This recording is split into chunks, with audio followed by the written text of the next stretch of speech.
Merci de nous être fidèles. Comme vous le savez, le Festival de jazz de Port-au-Prince a débuté hier au Caribé pour le bonheur de tous. Nous allons rejoindre Michael Cartwright, dit Mika, qui est en Haïti pour l'occasion et qui couvre cet événement culturel pour Métropole. Mika, bonsoir et merci d'être avec nous. Bonsoir, ça va bien? Oui, ça va très bien, merci. Alors, vous êtes sur place. Comment ça se présente aujourd'hui lors de cette deuxième soirée en termes d'ambiance, de participation du public? Comment ça se présente, Mika? C'est superbe. On a beaucoup de monde ici, quand même un peu moins que hier. Les gens sont très contents et là, le fait qu'il y a moins de personnes, les gens sont plus confortables. Et le groupe qui vient de jouer, c'était superbe. Alors, les gens se défoulent. C'est une superbe soirée jusqu'à présent.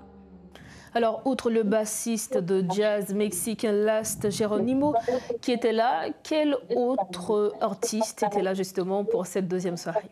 Oui, alors effectivement, c'est le groupe mexicain de Geronimo et sa quintette. Ils viennent de jouer leur style de jazz fusion. Vraiment, c'est un son incroyable parce qu'ils ont mélangé culture payo et jazz moderne, jazz fusion. C'est vraiment dansant et les gens sont en train de vraiment s'amuser. Alors, est-ce qu'il y a eu également des artistes haïtiens qui étaient là lors de cette deuxième soirée, Mika? Yes, alors le groupe de Geronimo, ce sont eux qui sont ouverts la soirée. Et puis après ça, nous allons gagner un gros lobo qui sont un groupe qui gagne haïtien là-dedans. Par exemple, il y a Paul Beauboin qui c'est Petite Lolo avec Manzé du Bookman Experience, ça nous les Zing. Et qui pourra jouer tout à l'heure là, c'est une fusion de musique traditionnelle et musique comme si pas techno, mais un peu mélangée avec électronique. Qu'en est-il des happy hours pour ce soir? OK, alors le happy hour se passe maintenant à la réserve avec le groupe traditionnel NAM, avec Charline, Théodore. Moi, je pense que la soirée sera très belle parce que NAM sont extrêmement bel groupe et il y a pour présenter musique haïtienne, musique folklorique et musique racine. Merci infiniment, Mika. Merci d'avoir été avec nous. Absolument, un plaisir. Bonne soirée. Merci, bonne soirée à vous aussi. Bye bye. Bye bye. Voilà, c'est avec nous Michael Cartwright, dit Mika, pour un aperçu sur cette deuxième soirée du Pub Jazz.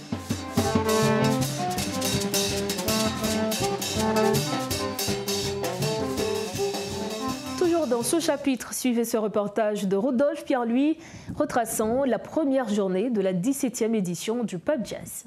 Et voilà, mesdames et messieurs, c'est parti. La 17e édition du Festival Jazz de Port-au-Prince est lancée.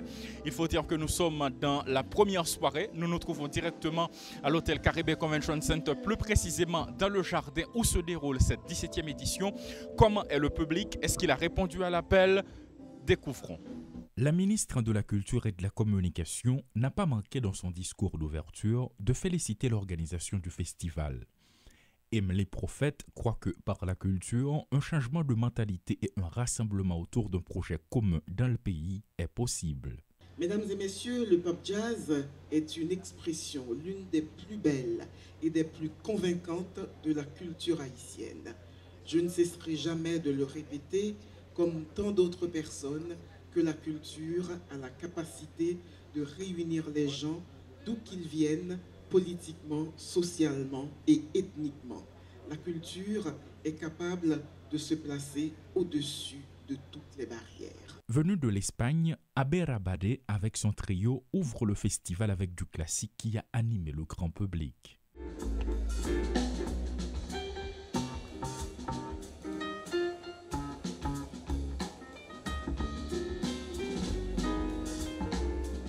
En vue de gérer le temps et de ne laisser aucun vide dans l'activité, le Rara haïtien a mis une touche particulièrement exceptionnelle répondant au goût des participants. L'occasion pour eux d'oublier pendant un moment des soucis professionnels.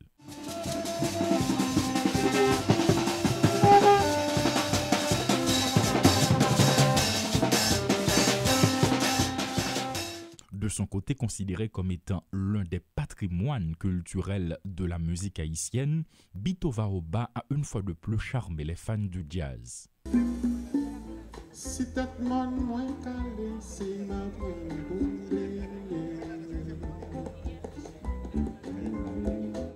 Ce n'est pas tout. Une jeune chanteuse haïtienne a laissé son empreinte sur l'auditoire. Maudline Derival a marqué la soirée d'une interprétation avec Bitova Oba.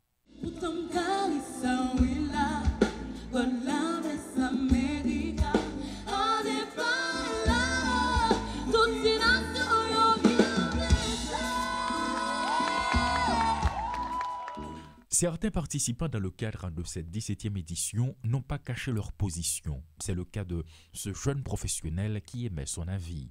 Ça voit un message à travers le monde pour dire que à Port-au-Prince, il y a des gens qui vivent toujours. Nous avons vécu, Jean Mounio aime dire, nous avons vécu à Port-au-Prince malgré l'insécurité, nous avons vécu, nous avons pris petit plaisir, nous avons envie de délasser nous en quelque sorte. Donc nous avons venu, nous avons fait déplacement grandement et pas seulement aujourd'hui, il y a continué à faire déplacement pendant tout le jour que nous avons gagné pour nous gagner Pape Jazz. Amis téléspectateurs, cette première soirée est une réussite, non seulement pour les organisateurs, mais également pour le grand public qui a fait le déplacement, qui a répondu affirmativement à l'invitation. Il y a eu des artistes qui ont marqué cette première soirée, des artistes qui viennent de l'Espagne, comme Abera Barré, comme Gérald Quebro.